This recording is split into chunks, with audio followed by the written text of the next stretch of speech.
अब परमात्मा अपनी सच्चिदानंद घन की वाणी में 5वें वेद में कहते हैं, इस देही को देवालोचे तू नर क्यों उकलाता। जैसे कई व्यक्ति दुखी हो जाते हैं अपने प्रारब्ध के पापों से, संकट के ऊपर संकट, संकट के ऊपर संकट आ रहा है, तो वो क्या दुखी होकर के क्या धारणा करते हैं, हे भगवान आत्महत्या कर लो। इसके विषय में परमेश्वर अपनी वाणी में कहते हैं, इस देही को और देवता लोचे तू नर क्यों उकलाता। इस मनुष्य शरीर को तो देवता भी तरस रहे हैं जो तुझे प्राप्त हुआ है, और तू इससे क्यों उकलाता है, यानी इससे क्यों छक लिया।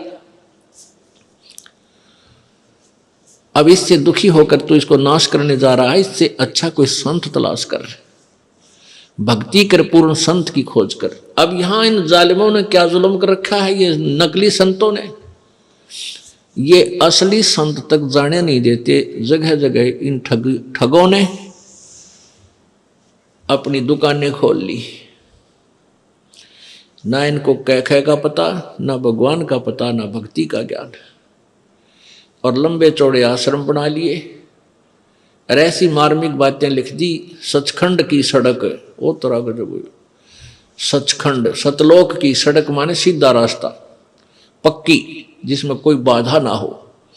तो श्रद्धालु तो फिर जाएगा भाई, जिसको रोग है, जिसको चाह है परमात्मा की, वहां जा फंसे नकलियां के पास।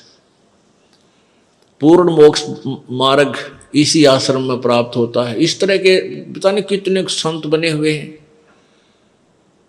तो ये सबसे बड़ा काल का जाल है, ये नकली संतों का होना।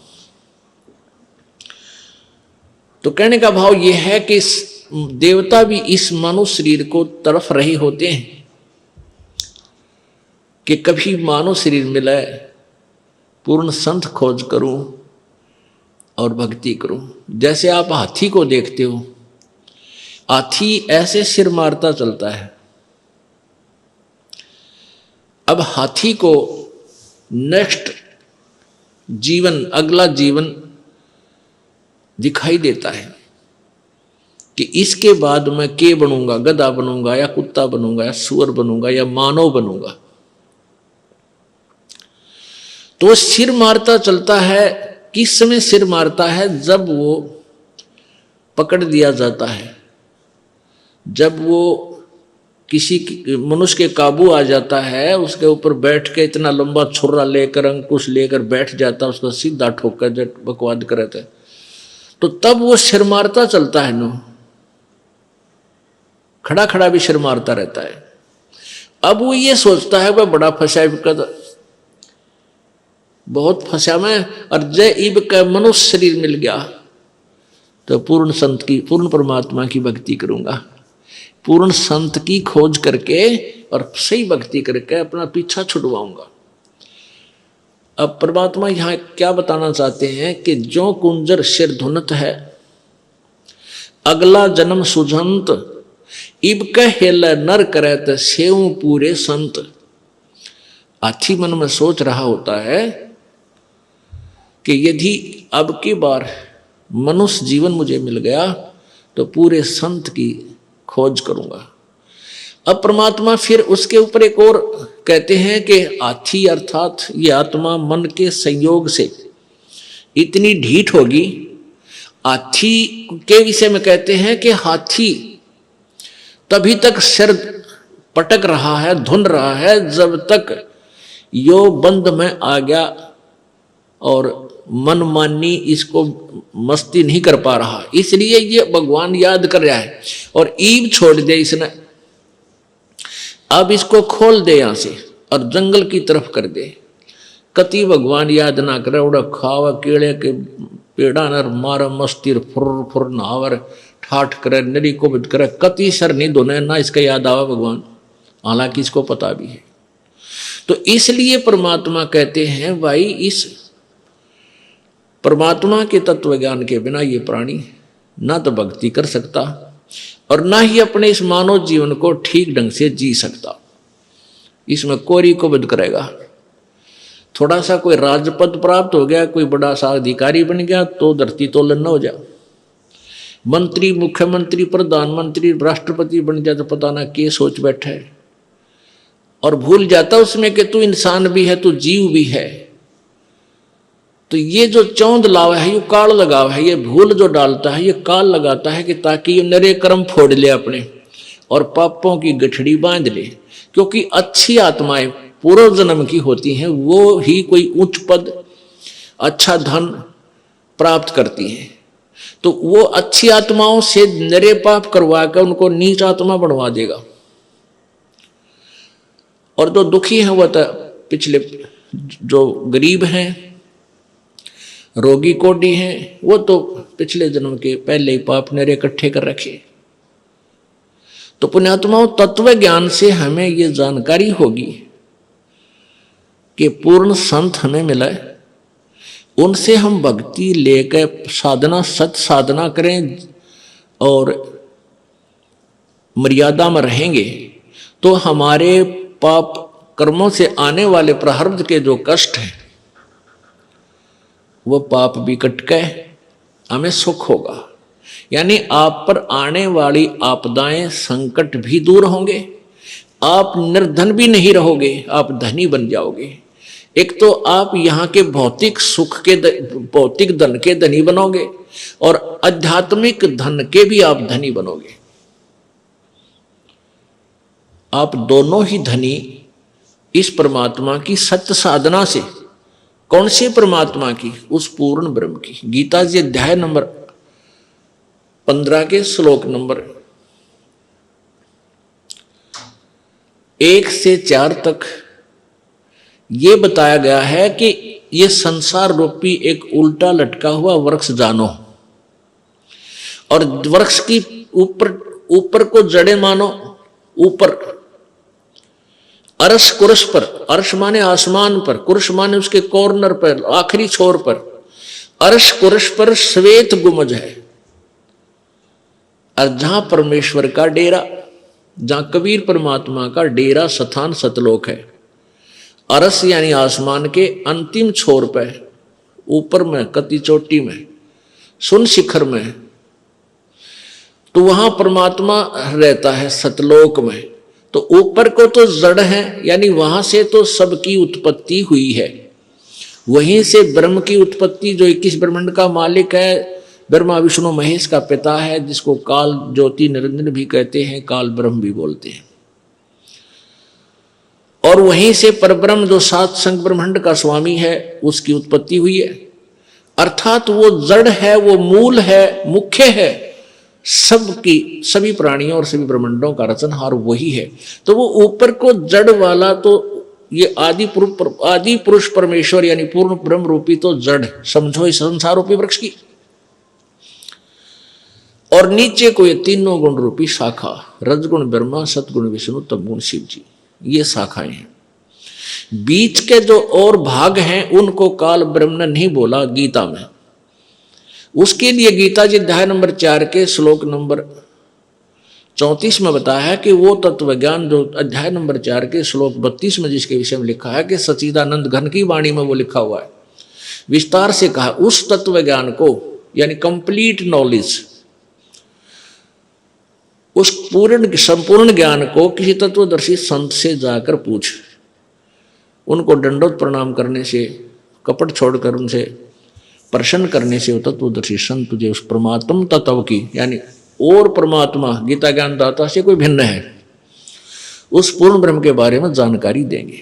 उस तत्वदर्शी संत की पहचान बताई है 15वें अध्याय के प्रथम श्लोक में।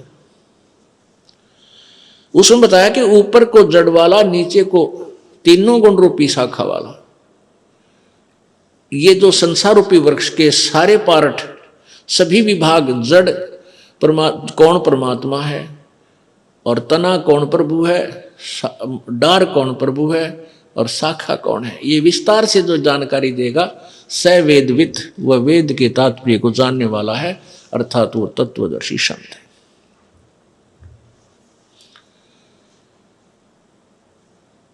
पुण्यात्माओं, परमेश्वर स्वयं आए थे, अप आरती अप साजे, अप किंगर अप बाजे, अप ताल झां जनकारा, आप नचे आप देखण हारा।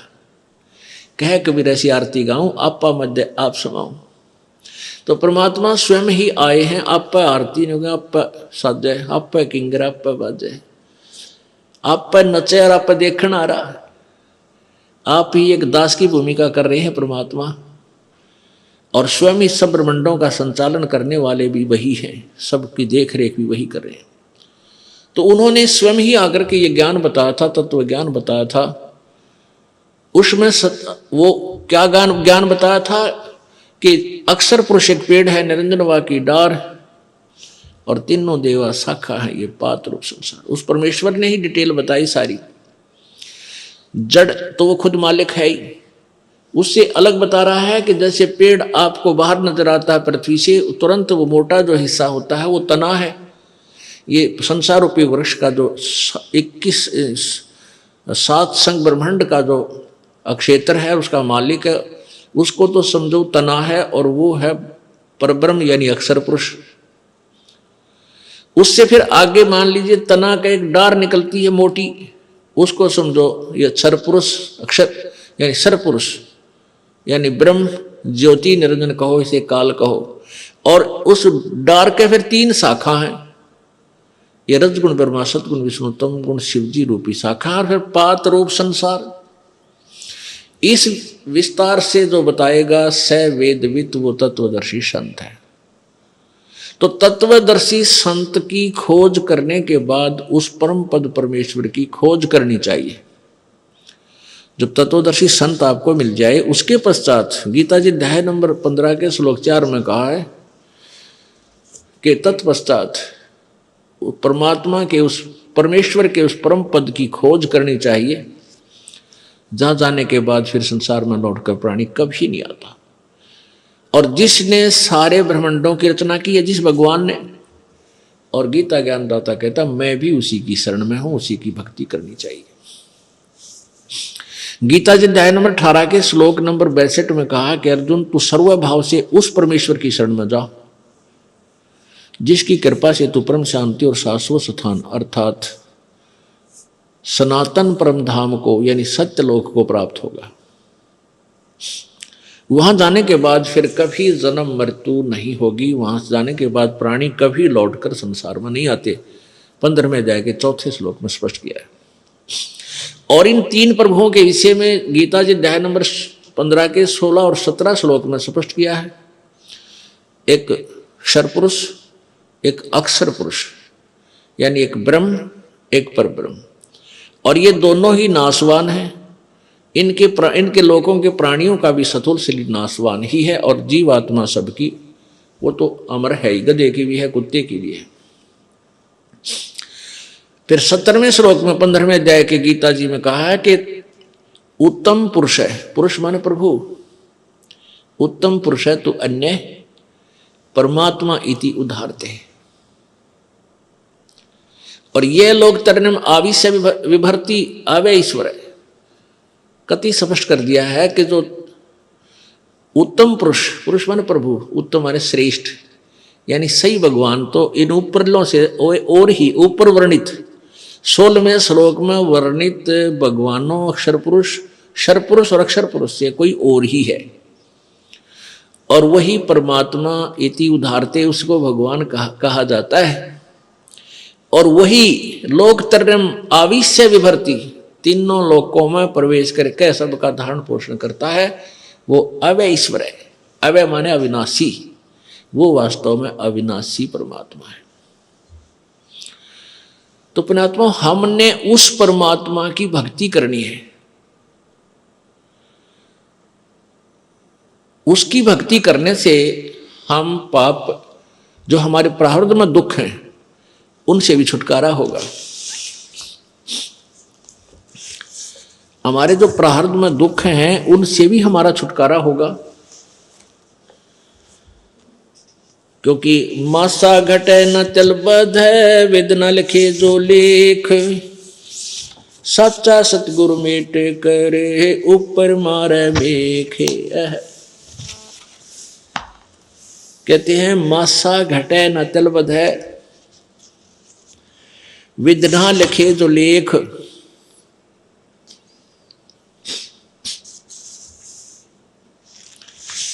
और सच्चा सतगुरु मेट के ऊपर मार दे मेघ। आपके प्रारब्ध में जो भी लिख दिया गया है, आपका जो मनुष्य जीवन आपको प्राप्त है, इसमें जो कुछ भी लिखा गया है इसमें कोई परिवर्तन नहीं हो सकता।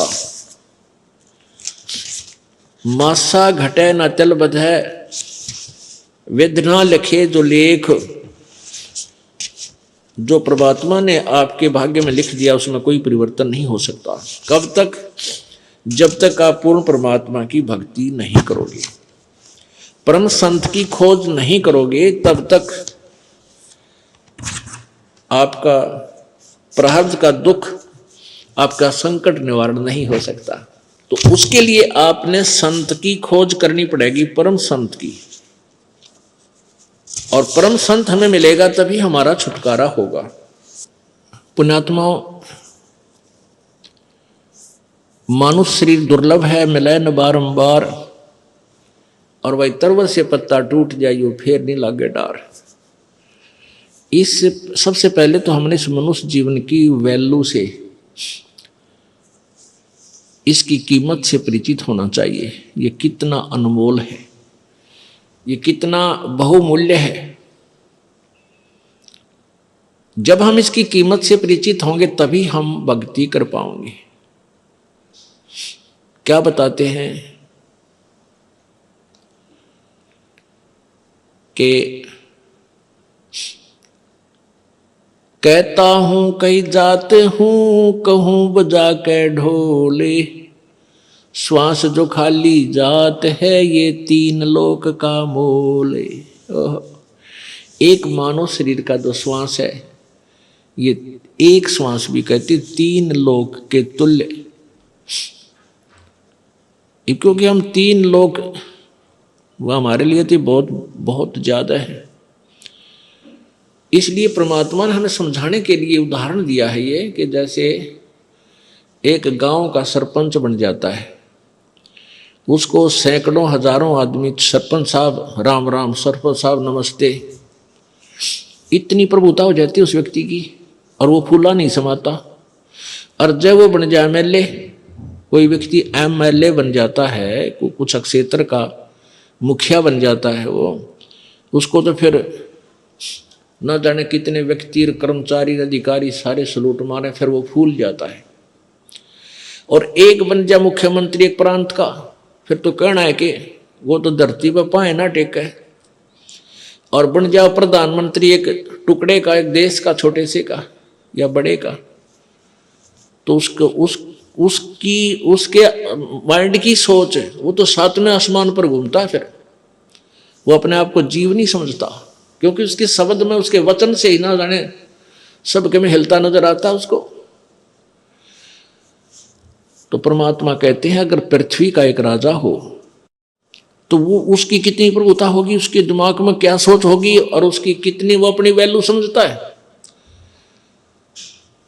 और ऐसे ऐसे पृथ्वी लोक, स्वर्ग लोक और पाताल लोक, इन तीनों का, तीनों की कीमत आप लगाओ कितनी होगी। और परमात्मा कहते हैं तुम्हारा मनुष्य जीवन का एक श्वास जब भक्ति बिना जाता है, सच्चे साधना बिना जाता है, तो इतनी कीमत है इसे एक श्वास के सिमरण की। अब इस कीमत को, इस मूल्य को केवल आप ही लगा सकोगे, अन्य व्यक्ति नहीं। क्योंकि आप सत्संग में आने से जौहरी बनोगे, लाल की परख करने लगोगे, तब आपको इसकी कीमत का अलग से पहचान होगी, तुरंत महसूस होगी। खास सत्य बात है।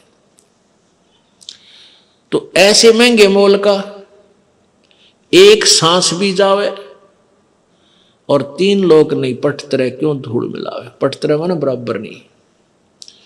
आप नित्यनियम में भी पढ़ते हो, अपने नित्यनियम के अंदर आपको बहुत कुछ विज्ञान है।